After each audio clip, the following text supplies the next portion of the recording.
What's up? A tremendous Wednesday to you. Welcome to the program. My name is Jim Rome. It's the Jim Rome Show, starring me, Jim Rome. Hey, that's not bad. I got my name in there 3 times in 3 seconds. What's up? Hey now. Got a lot to get done today. A lot to get done today. You've probably been keeping up with what's going on, so let me get it out to you and share my thoughts with you. Quickly, if you want to call and you don't need to hear what I'm about to say, go ahead and hit me right now. 1-800-636-8686. I've got Bud Black, the manager of the Padres, coming up next hour. I have Andrew Brandt, who used to work for the Packers and is a columnist for the National Football Post, coming up in the second hour. I have Green Bay Packer Charles Woodson in the third hour. So you've got some baseball and some basketball and some football both. We're all together. Got to start first, though, with the big news. Randy Moss on the move. Considering the Patriots once again have a good look at a ring. You saw how they looked on Monday night. Considering they've got a good look at it, unloading Randy Moss for a third-round pick to the Minnesota Vikings looks like a stunner. But it's not. In fact, the second that Moss went off about not having a contract, right after a win no less, that move was preordained. The hoodie has seen this movie before. He knows how it ends. He knows the next step is slouching on the bench, then only playing when he feels like it, then 0 receptions and 1 drop in a blowout of Miami on Monday night, then shutting it down altogether. And Hoodie don't play that. They don't keep guys that are happy and want to be there, so the Patriots really are not going to keep somebody who's unhappy and doesn't want to be there. No cat, not named Tom Brady, is bigger than the organization, so Hoodie just ran the greatest deep threat in the history of the NFL in a contending season for a third-round draft pick. You know how that went. You know Moss probably came in all bent on Tuesday after having nothing to do with that beatdown that they laid on Miami the night before, and the Hoodie said, enough is enough. Well, Hoodie said, enough is enough. Get him out of here. We're moving him. My thing is, maybe you couldn't keep this guy, but exactly how do you think you're going to replace him?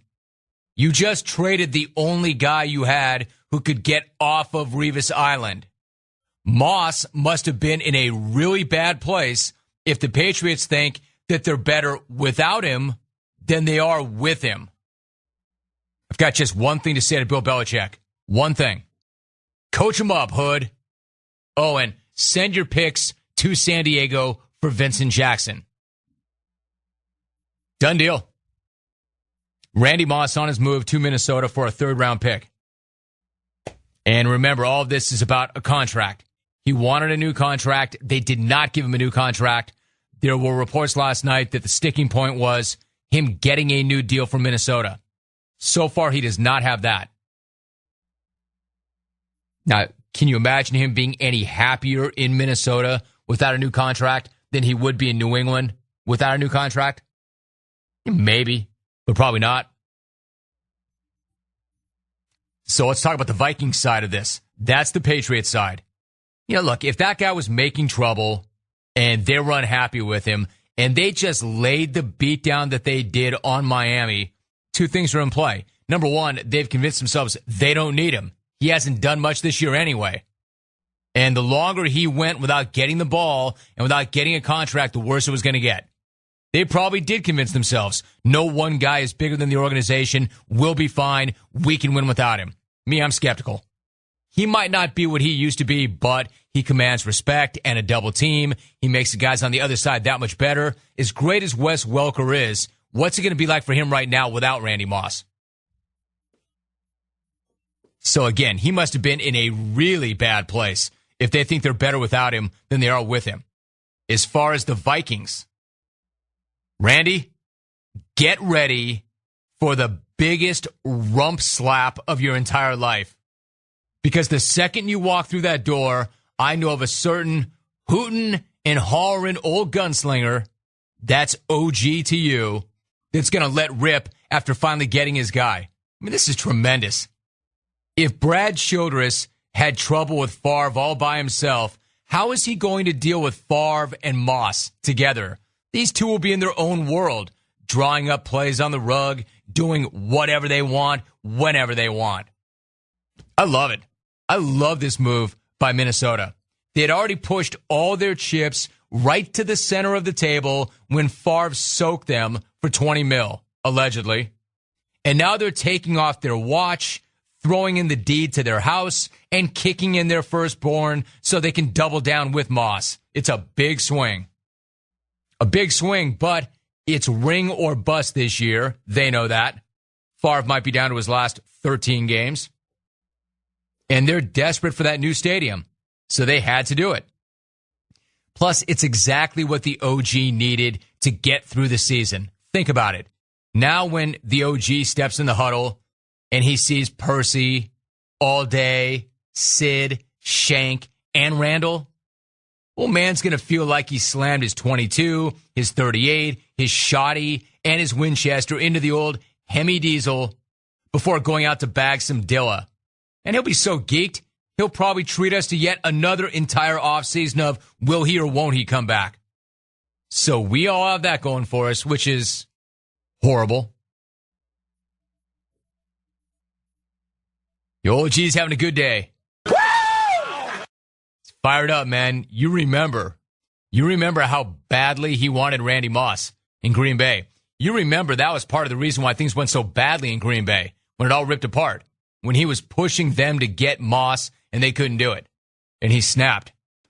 These guys have been jonesing to play with one another all this time.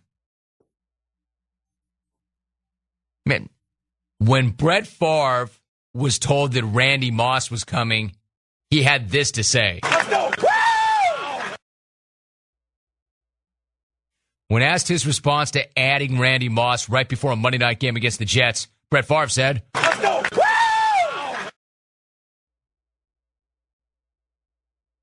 local TV station there was able to run down Brett Favre coming out of the facility this morning and asked him the question, do you have any thoughts on your new wide receiver, Randy Moss?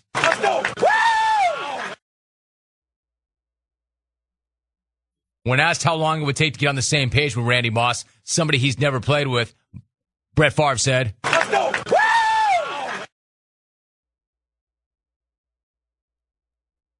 Brett Favre was asked at a presser today, is there ever such a thing as too much of a good thing? One football, lots of weapons. How are you going to keep everybody happy?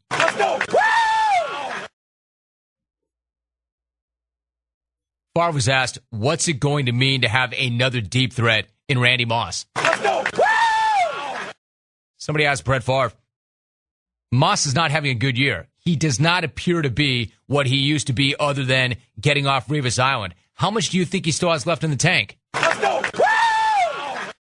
Is he the same guy he was back in 07 when you pushed for him? Are you going to feel pressure to have to feed him the football? How is this going to impact the running game? You've got the weapons you wanted, but do you have enough time to get everybody on the same page? How long will it take to gel? Are you coming back next year? Is this the best offense you've ever had? Is it Super Bowl or bust? How's your ankle? How many deals did you get last week? Green Bay, react to me. It's good, man. It is awesome. Just like that, you've got the best Monday night matchup of the year. Vikings and the Jets. Man, the NFL is king, always will be, always has been, but this year especially. A lot of intrigue, a lot of drama. 1-800-636-8686. And I'm not done with that topic. I've got other things to say about that. I love that when a reporter called Brad Childress and asked him what he knew about the trade, he said nothing. I'm just watching the Jets and Patriots play right now. Uh-huh. Yeah, because they wouldn't consult you before bringing that guy in, right? I mean, chill, you're my guy, but stop.